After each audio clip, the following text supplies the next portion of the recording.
जिनाणम् ॐ नमो जिनाणम् भीषं तो जिन्वरिन्दा अमरासुरबन्दिदा दुर्कलेशा सम्मेदे गिरिशिहरे निपाण गयाणमो तेषु तीर्थाधिराज महातीर्थ समय शिखर जी की आदिम तीर्थेश्वर आदि विधाता देवाधिदेव महादेव आदिनाथ भगवान की वर्तमान जिन शासन नायक महाश्रमण भगवान महावीर स्वामी की आचार्य श्री आदि सागर जी महाराज की आचार्य महावीर कीर्ति महाराज की आचार्य विमल सागर जी महाराज की कल का जिनका समाधि दिवस मुख्यमंत्री के सानिध्य में मुनि संघ के सानिध्य में बड़े धूमधाम से मनाया। 12 साल जिन्हें पूरे हो गए तपस्या की मिसाल कायम करने वाले केवल छाछ और पानी पर 48 घंटे में एक बार छाछ पानी लेकर के और 10 साल तक महा उपवास करने वाले जिंदगी के 35 साल में अन्न नहीं लेने वाले केवल केला की टिकिया और पानी पर अपना जीवन चला करके वेद विज्ञान के बल पर शल्यग्ना समाधि की ऊंचाइयां छूने वाले तपस्या के शिखर तपस्वी सम्राट गुरुवर आचार्य श्री सन्मति सागर जी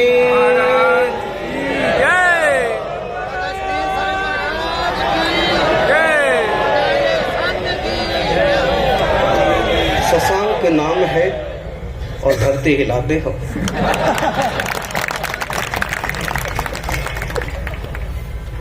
सूरज नाम होता तो क्या करते। 20 तीर्थंकर बहु सिद्धों का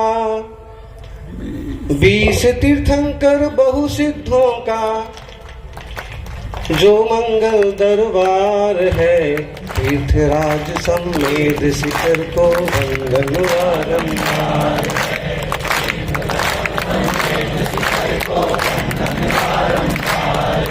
20 तीर्थंकर बहु सिद्धों का जो मंगल दरबार है तीर्थराज सम्मेद शिखर को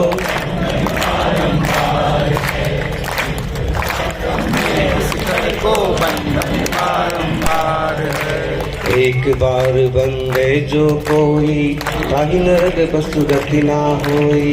एक बार बंदे जो कोई ताके बार बार बंदे जो कोई स्वर्ग सौख भज से ऊपर होई। बार बार बंदे जो कोई स्वर्ग सौख तीर्थराज बस तीर्थ रहे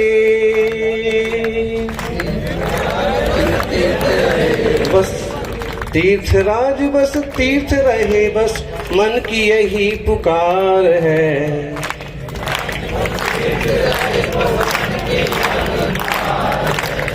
तीर्थराज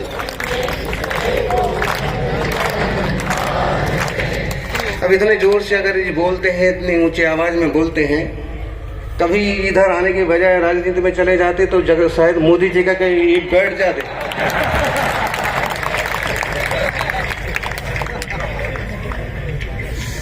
लेकिन जब इस तरह का माहौल बनता है इस तरह की स्थितियां बनती हैं तो एक उद्रेक होता है एक उत्साह होता है एक आक्रोश होता है। अभी जिसमें कि एक जनाक्रोश रैली ही निकालती है। भारत जोड़ो भी चल रहा है तो दूसरी तरफ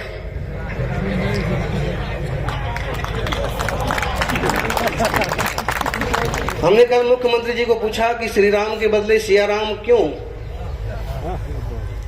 तो सिर्फ मुस्कुरा दिए। हमने कहा श्री राम में तो अकेले राम है, सिया राम में सिया भी है राम भी है। तो प्राकृत भाषा का शब्द है देश की प्राचीन भाषा और लिपि। सम्मेद शिखर इतना प्राचीन है कि जिसकी हम कल्पना नहीं कर सकते।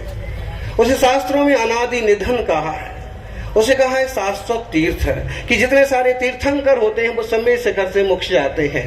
इस युग का कोई योग संयोग रहा कि अष्टापद आदिश्वर स्वामी बासुपूज चंपापुर नामी नैमिनाथ स्वामी गिरनार बंधो भाव भगति ऊर्धार, चरम तीर्थंकर, चरम शरीर, पावापुर स्वामी महावीर। बोलो बोलो, अब ना बोलोगे तो कब बोलोगे? बोलने वाले ना साधारण आदमी भी विधायक पार्षद बन जाते, मंत्री बन जाते हैं। चुप रहने वाले बड़े बड़े नेता अर्जुन लाल सेठी की तरह दफना दिए जाते हैं।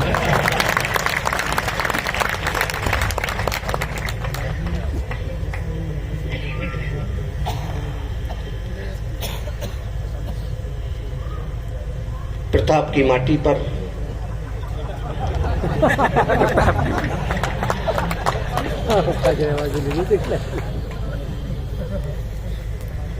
तो समय शेखर जी मंगलकारी तीर्थ है। मुझे लगता है कि किसी दुरभिप्राय से सरकार ने कदम नहीं उठाया होगा। जो पहले बातें हुई, बात अलग है कि पीछे के पंख पर बैन की बात आई थी, वो भी एक तरह की नासमझी वाली साजिश जैसी चीज थी। जब लोगों को समझ में आया तो केंद्र ने ही कहा था कि ये उचित नहीं है और पीछे के पंख पर कोई बैन नहीं लगाया जाएगा। ये सुनिश्चित कीजिए किसी भी मोर को मारा नहीं जाएगा। मुनि तो चींटी को मारना भी पाप समझते हैं, अगर मोर की हत्या हो तो कैसे सहन किया जा सकता है। और मेरा सौभाग्य है, अभी नसिया जी चतुर्मास में एक जाट चौधरी, नाम थोड़ा सा भूल गए, आए, इतने सारे मोर पंख लेके वो पीछे खड़े थे, ऐसे ही बड़ा मंडप लगा था। तो जब प्रवचन पूरा होया तो आए, हमने पूछा कि हूँ, तो बोले मेरा नाम है बनवारी लाल, चौधरी है। अच्छा नाम बताया था, नाम आप लोगों को बहुत याद रहते हैं, मैं भूल जाता हूँ। तो मैंने कहा, तो बोले कि मैं अपने खेतों में से ये पंख इकट्ठे किए हैं, मोर मेरे यहाँ बहुत आते हैं।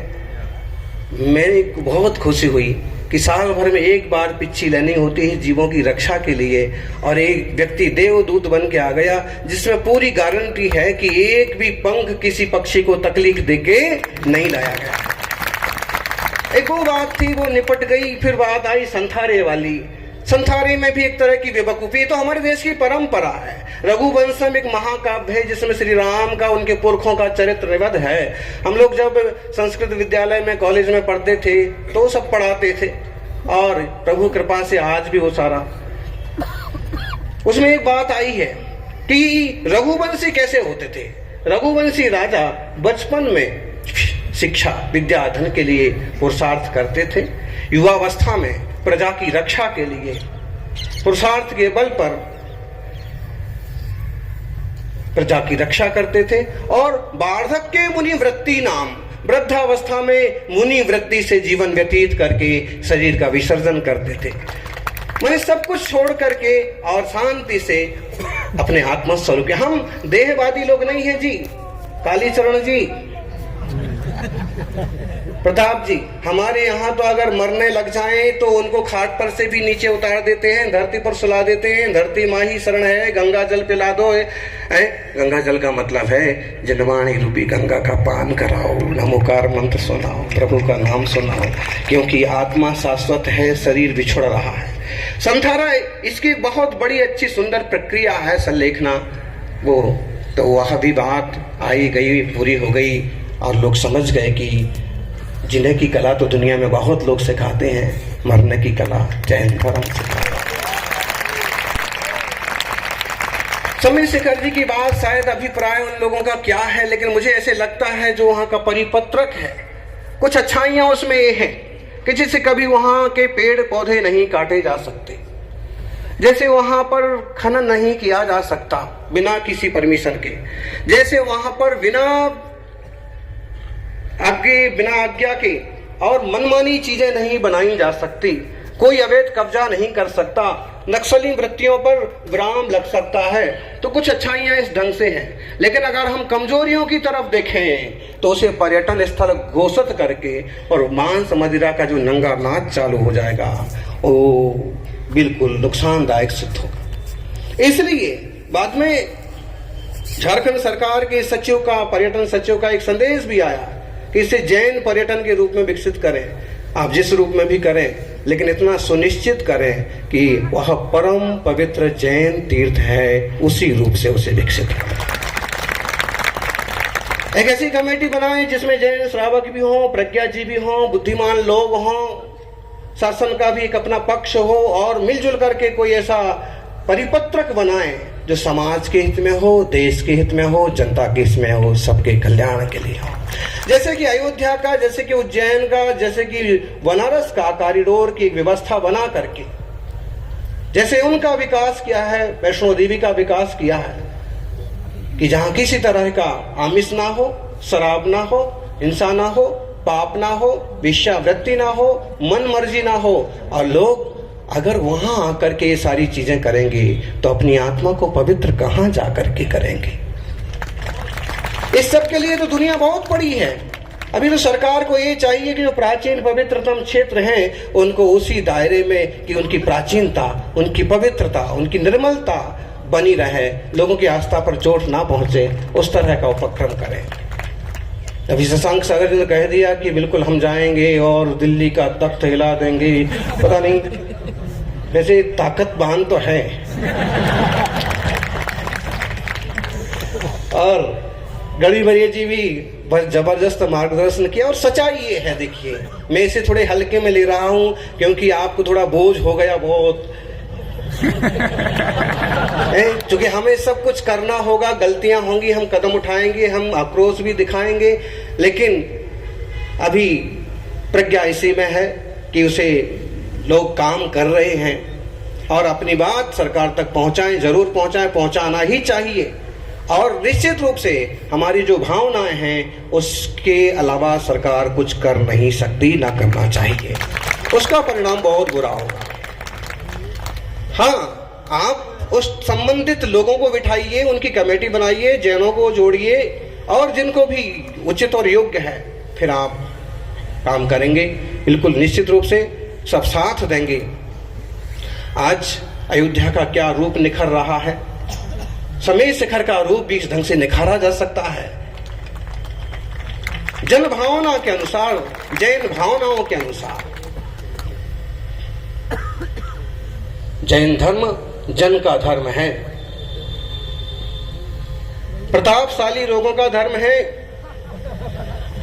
क्षत्रियों का धर्म है, तीर्थंकर क्षत्रिय, उनके गणधर ब्राह्मण और उनके शिष्य ढेर सारे वैश्य, सारे लोग उनकी शरण में आते थे और वे पवित्र जीवन को अपना करके देह से ऊपर उठने की आराधना करके आत्मा से परमात्मा हो जाते थे।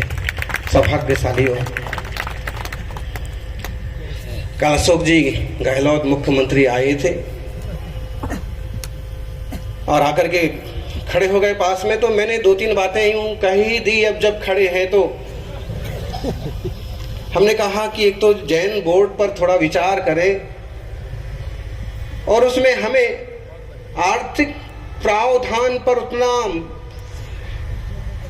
चाह नहीं है, उस पर मूल भावना यह है कि तीर्थों की रक्षा, जिनालयों की रक्षा, पुस्तकालयों की रक्षा, ग्रंथालयों की रक्षा, मुनि संघों की व्यवस्था, मुनि संघों के विहार की, आहार की, निहार की, जिसे कोई उसे बाधित ना करे, उस टाइप के कुछ प्रावधान बनाए जाएं और किसी तरह का उपद्रव मुनि संघों, समाज पर, उनके प्रतिष्ठान आदि पर ना हो।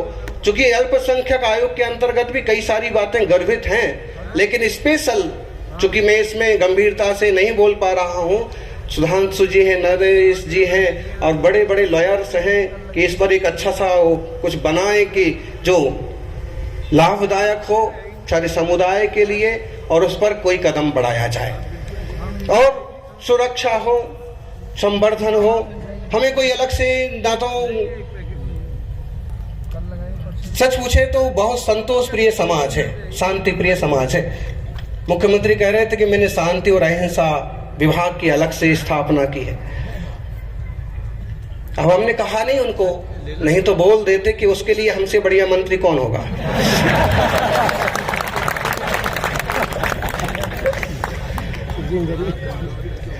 तो उन्हें भी पता है कि तपस्वी संत कितने वंदनीय, पूजनीय और निष्प्रह होते हैं। वो तो सम्राटों के ऊपर रह करके भी निज आत्मा में तल्लीन होते हैं, परमात्मा को समर्पित होते हैं।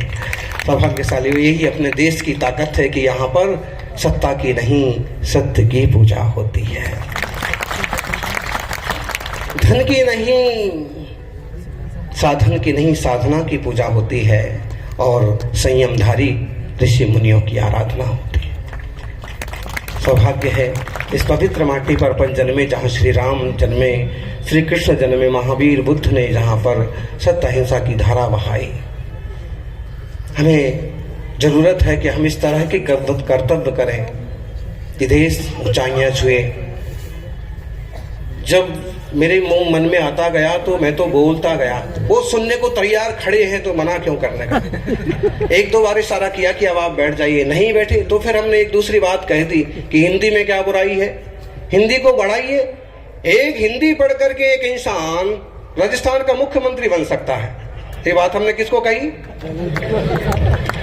हिंदी पढ़ करके एक इंसान राजस्थान का मुख्यमंत्री बन सकता है, तो हिंदी का बढ़ावा देकर के हम पूरे देश को क्यों नहीं आगे बढ़ा सकते हैं? हम क्यों अंग्रेजी की गुलामी के चक्कर में ज्यादा पड़े? जितना कुछ जरूरी है उतना कर ले, बाकी कोशिश हिंदी के, प्राकृत के, संस्कृत के लिए भी होना चाहिए, अभ्रंश के लिए भी होना चाहिए।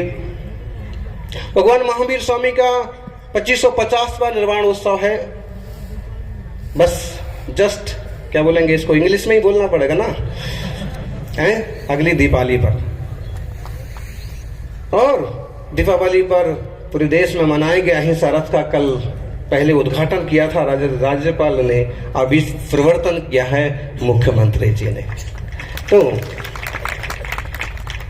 हम सभी साधक आज बहुत एकत्रित हैं, श्वेतांबर और दिगंबर। वास्तव में तो महावीर स्वामी की दो आंखें हैं।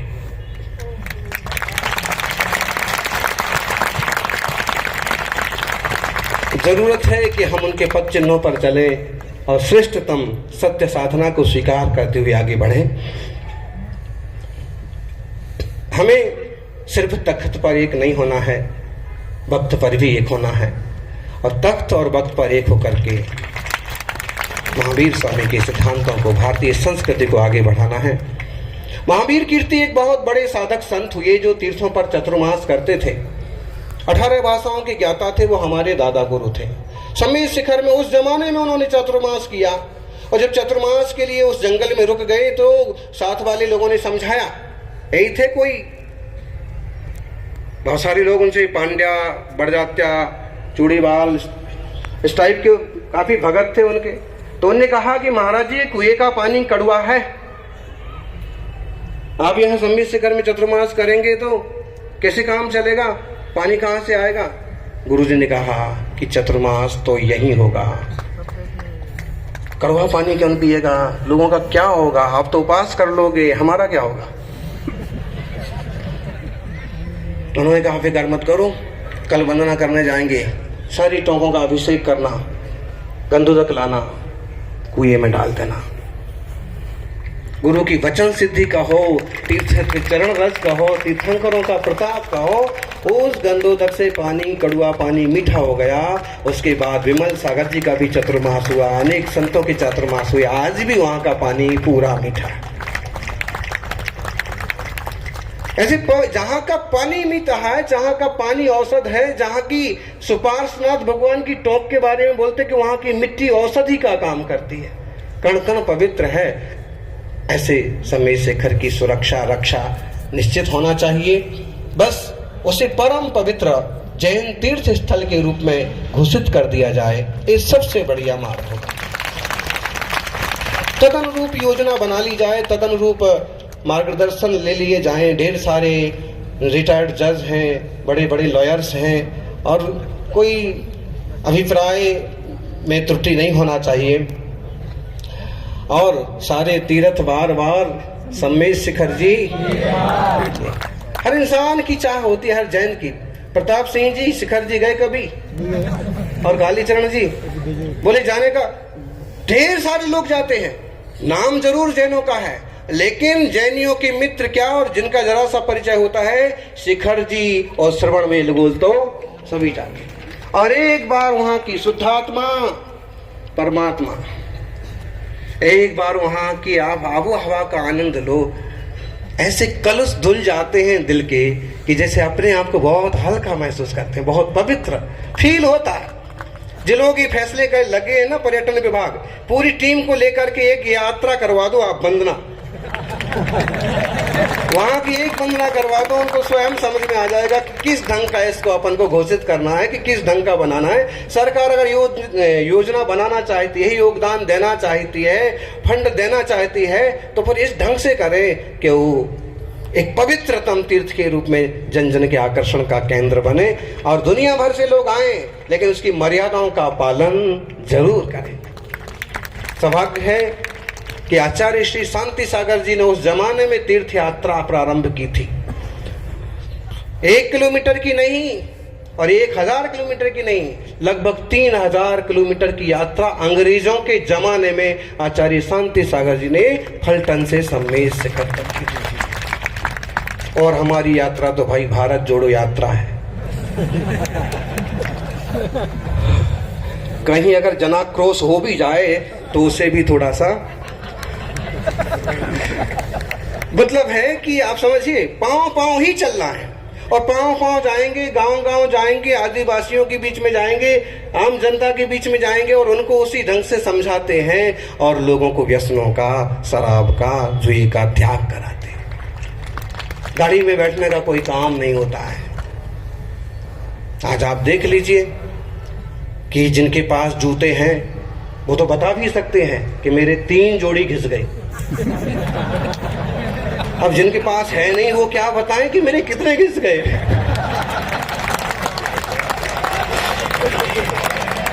लेकिन ये निश्चित है कि लोगों को जोड़ना चाहिए। बड़ा अच्छा उपक्रम है, चाहे वो राजनेता लोग करें, लेकिन एक अच्छा उपक्रम है कि जनता से जुड़ें, लोगों के बीच में जाएं, तब तो मालूम पड़े कि स्थितियां क्या हैं, लोग चाहते क्या हैं, परिस्थितियां क्या हैं। घर बैठे थोड़ी मालूम पड़ता है किसको क्या तकलीफ है। लोगों के बीच में जाना जरूरी है। हमने थोड़ा सा ही बोला, लेकिन हमने बोल दिया कि देखो, मुख्यमंत्री योजना बनाते हैं, प्रधानमंत्री योजना बनाते हैं, लेकिन वो योजनाएं उसी ढंग से कार्यान्वित हो जाएं तो 80% लोगों के कष्ट दूर हो जाए। मान लीजिए कि जो योजना बनाई है, पट्टे वाली योजना, स्वास्थ्य वाली योजना, शिक्षा वाली योजना, बेटियों के लिए योजना, बुजुर्गों के लिए योजना, अगर वो सीधी की सीधी वैसी की वैसी अगर पहुंच जाए जनता तक, ढेर सारी समस्याएं खत्म हो जाएं। लेकिन बात तो राजीव गांधी वाली सिद्ध होती है, जो उन्होंने कहा था, मैं 1 रुपये केंद्र से भेजता हूं और जनता तक पहुंचते पहुंचते वो 15 पैसे बचता है। तो ऐसा नहीं होना चाहिए। हमें ये समझ में नहीं आता है कि बड़े बड़े अधिकारियों का कितना बड़ा पेट होता है कि बच्चों का मिड डे मील खा जाते हैं। तुम्हें पता है कि गरीबों के गांवों में जाने वाली ये सामग्री है और वे कैसे ब्रोकर होते हैं, वो कैसे लोग होते हैं कि जो राशन का, जो गेहूं होता है, जो धान्य होता है, का ऊपर उठा करके उड़ा देते हैं। भाई फकर, तुम खुद दान नहीं कर सकते तो जो कर रहे हैं उसको तो ठीक जगह जाने दो। विचार करने की बात है।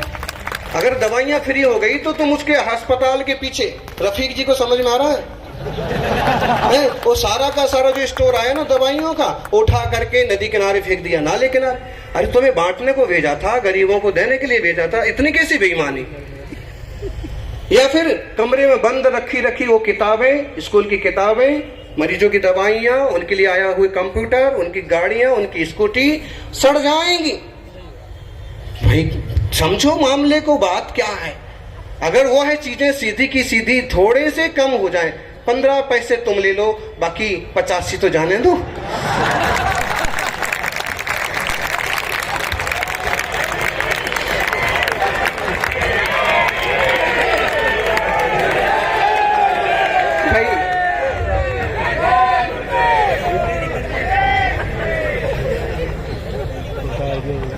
समझने की बात है। हमारा देश हमारा है।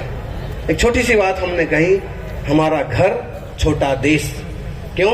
क्योंकि हमारा घर छोटा देश है, उसमें हमारे दादाजी राष्ट्रपति हैं, पिताजी प्रधानमंत्री हैं, माँ गृह मंत्री है, चाचा वित्त मंत्री है। हमारा घर छोटा देश, हमारा देश बड़ा घर। इस ढंग से क्यों नहीं सोचते? हमारी पृथ्वी ये हमारा बड़ा घर है, हम इसमें इस ढंग से क्यों नहीं रहते? सौभाग्यशाली हो, सम्मेद शिखर जी के पवित्रतम तीर्थ पर जन भावना के अनुसार काम होगा। निश्चित रूप से वहाँ सरकार भी तारीफ पाएगी, और नहीं तो महाराज जी दिल्ली जाने वाले हैं। बिल्कुल सीधा जा करके कौन सी कुर्सी पर बैठते हैं आप नंबर बता दीजिएगा, हिलाएंगे।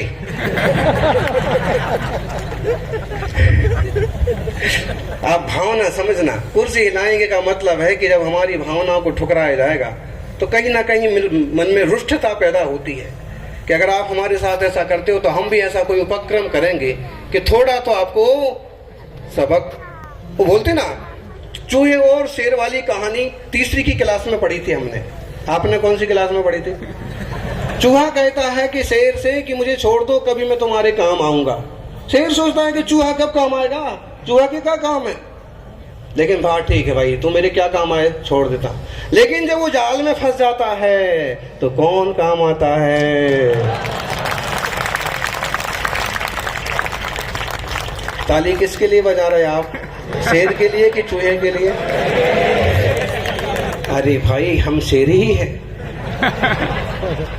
शेर भी तो कम ही होते हैं ना।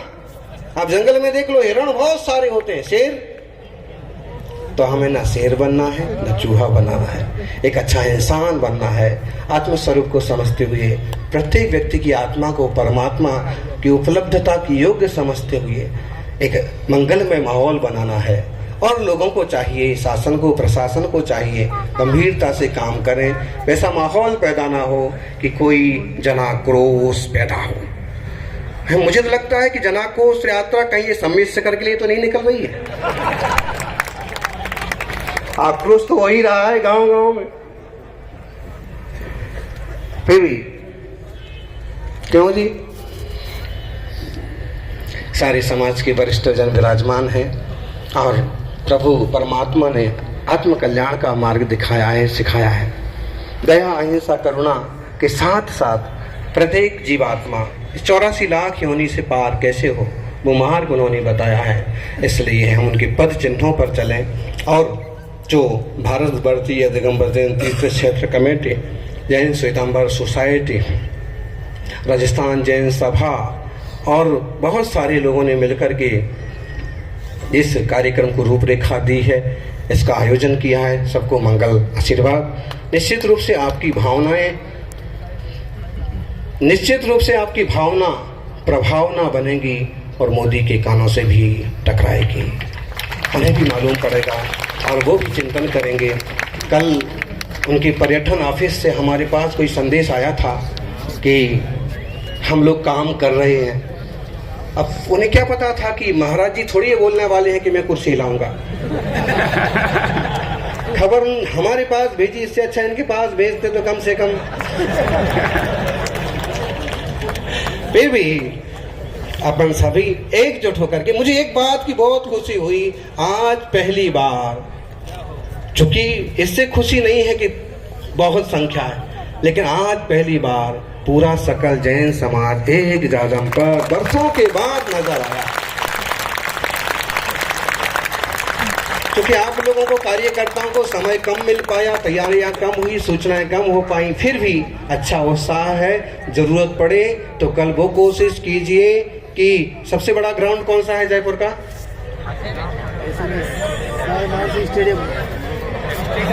जलियांवाला बाग। जो भी हो, देखिए SMS भी छोटा पड़ जाए, ऐसा प्रयास, लेकिन जरूरत नहीं पड़ेगी। आपकी भावनाएं पूरी हो, हम प्रभु से प्रार्थना करते हैं, हमारी भी यही भावना है कि वह पवित्रतम तीर्थ उसी रूप में सुरक्षित रहे। वहाँ ना पेड़ों की कटाई हो, कई वहाँ पर ना कोई खनन हो, ना हो उसकी मर्यादा में, सीमा में किसी प्रकार का पशु पंछियों का हनन हो, ना वहाँ किसी तरह की कोई तकल्लुफ दी जाए किसी को, और विकसित हो, विकासशील हो, यही मंगल भावना। हेलो, जय बोलिए तीर्थराज सम्मेद शिखर की।